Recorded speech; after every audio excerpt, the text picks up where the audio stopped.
What's going on YouTube? Welcome to another video.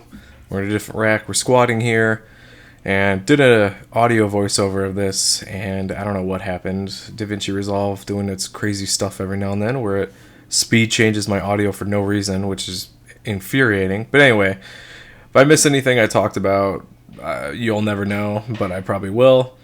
Just different change of scenery here for different angles, squatting in a rack, and usually it depends on the availability in the gym, what's available. If there's a lot of people squatting and different stuff, I'll move on to a different rack, and then I've got my kind of settings set in place, so it's important if you're at a gym where traffic can vary throughout the day. I usually have my ideal rack, my tier 1, tier 2, tier 3 that I go to, and so both of those were busy, so I went to my tier 3 one, so not terrible, was able to get the workout done, and it really didn't make that big of a difference to me. So ultimately, we're in here, we're getting the workout, we're filming stuff, it is what it is, stay out of everyone's way. Going a little bit heavier here. First workout of the week, it's usually on a Monday, and it's usually a heavy squat session. I like hitting that strength threshold, and then as we taper off during the week, we're doing pause squats and then high rep stuff, and we're going to make some changes on that, at least for the first compound. So you'll see, but I do like the stimulus of the heavy weights. It just, so you don't forget, to be strong, which is a thing. If you detrain your neuromuscular system and you don't touch heavy weights for a while, it's going to be a learning curve going back up, and it's not going to feel as great as it did before. Obviously consistency and longevity are going to be able to mitigate that, but you got to do it within reason of being injured. So, heavy squats are good. I like the stimulus. I feel like I'm actually working, and then to top it off with all the hypertrophy stuff that gets done too is great. So that's what we call a complete workout. A lot of people separate the strength and the hypertrophy into different workouts, which I don't really like anymore. I feel like you can do both. Your body should be able to work in both types of situations. If you only train heavy stuff, you're only going to get a heavy stuff. If you have no endurance, you're going to gas out.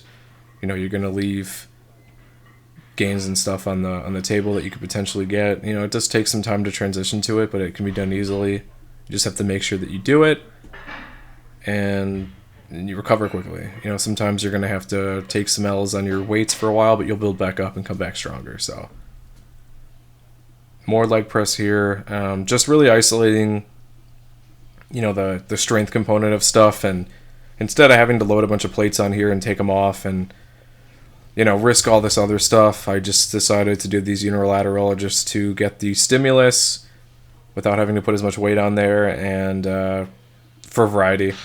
I've always loved the leg press. It's always been one of my favorite exercises. I don't particularly like this one. I don't like the angle it is. I wish it was more, more angled, more harsh of an angle, like if it was more of like a 90 degree rather than whatever this is.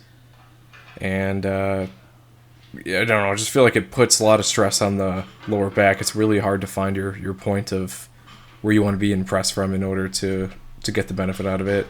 But heavy belt squats here, and I'm going to do my usual thing where I'll do the heavy sets with the furthest hook positioning, which is going to really pull you like a front squat, and then I'll drop back to then slightly behind me and then be able to just pick up extra reps and stuff too, and you'll see the workout at the end. But really enjoy that.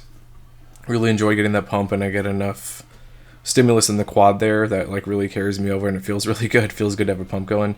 It's hard to get a pump in the hamstring or glutes. Quads are usually easier.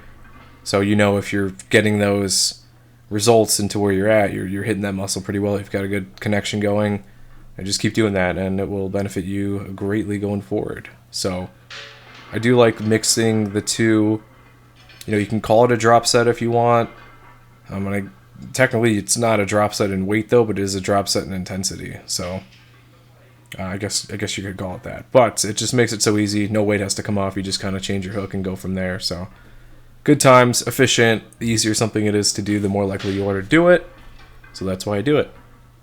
And then just transitioning more over to the hypertrophy stuff and working on that. So misfocus here, but you can still kind of see what's going on here. The hamstring stuff, I haven't really shifted the weight much, just because I noticed on this weight stack, after you hit a certain point, it gets exponentially harder, and I'm not trying to get injured. And doing ham curls 2 to 3 times a week Not saying it's a lot or whatever, but just the accumulation of everything I'm doing. Just want to be careful with that. And then leg extensions just to really finish stuff off, even though I've got the quad activation before. But that's the workout. Like, comment, subscribe. I'll see you in the next one. Bye-bye.